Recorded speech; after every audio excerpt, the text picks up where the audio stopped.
నీకు 2 సీట్లు తగ్గినాయి.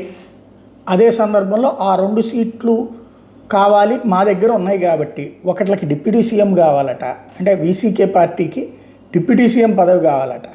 అలాగే విజయ్ త్రిష కోసం వదులుకుంటాడు, లేకపోతే వాళ్ళ నాన్న కోసం వదులుకుంటాడు అన్నటువంటి తిరుచికి సంబంధించిన సీటు వీళ్ళకే ఇవ్వాలట. ఒక రాజ్యసభ సీటు ఇవ్వాలట. అట్లాగే ఎస్సీ చట్టం తేవాలట. ఇది వీసీకే పార్టీ పెడుతున్న షరతులు. డిఎంకేలో కూటమిలో ఉన్నటువంటిది కాస్త ఇప్పుడు టీవీకేకి మద్దతు ఇవ్వడం కోసం పెడుతున్న షరతులు. ప్రపంచంలో ఇంతకంటే విచిత్రం మరొకటి ఉండదు. మరి పాపం సిపిఐ సిపిఎం వాళ్ళు అడగలేదు అట్లా, మాకందరికీ తలా డిప్యూటీ సీఎం. ఈవెన్ కాంగ్రెస్ కూడా అడగలేదు మాకు డిప్యూటీ సీఎం కావాలని. 5 సీట్లు వచ్చినటువంటి వాళ్ళు కూడా వీళ్ళది అట్లుందనమాట. అంటే ఈ కుల ప్రాంతీయ పార్టీల యొక్క స్వభావం బేరాలాడటం. ఓ పక్కన మళ్ళీ వీళ్ళే నీతి చెప్తారు, ప్రజాస్వామ్యం ప్రకారం గవర్నర్ పిలవాలి, ఫ్లోర్లో టెస్ట్ చేసుకోవాలన్నట్టు. అంటే అప్పుడు బయట కూర్చుని బేరాలు ఆడతారు వీళ్ళు. రేపు పొద్దున ప్రతి బిల్లు అప్పుడు బేరం ఆడతారు. ఇప్పుడు దీనికే బేరం ఆడితే ఇట్లాగా రేపు పొద్దున ప్రతి బిల్లు అప్పుడు బేరం ఆడతారుగా.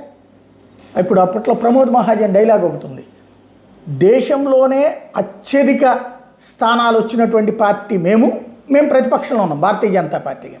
దేశంలోనే 2వ అతిపెద్ద పార్టీగా ఉన్నటువంటిది కాంగ్రెస్ పార్టీ, అది బయటే ఉంటుంది, ప్రభుత్వానికి బయట నుంచి మద్దతు ఇస్తుంది. అట్లాగే దేశంలో ఒకే ఒక్క ఎంపీ ఉన్నటువంటి పార్టీ వచ్చి ఇప్పుడు మంత్రిగా ప్రభుత్వంలో ఉంటారు.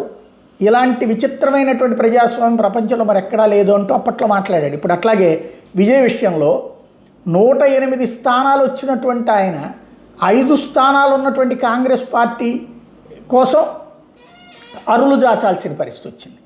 వాళ్ళకి స్వయంగా రాహుల్ గాంధీ వాళ్ళతో మాట్లాడుకుని సెటరేట్ చేసుకోవాల్సి వచ్చింది.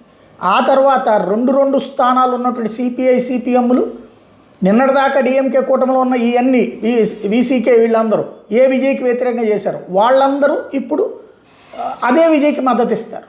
ఇది ప్రజాస్వామ్యంలో జరిగేది. మళ్ళీ వీళ్ళందరూ ప్రజాస్వామ్యం ఏది నిన్న ఎలక్షన్లోనే చేసినటువంటి వీళ్ళందరూ మళ్ళీ ప్రజాస్వామ్య విలువల గురించి గవర్నర్కి సలహా ఇస్తారు.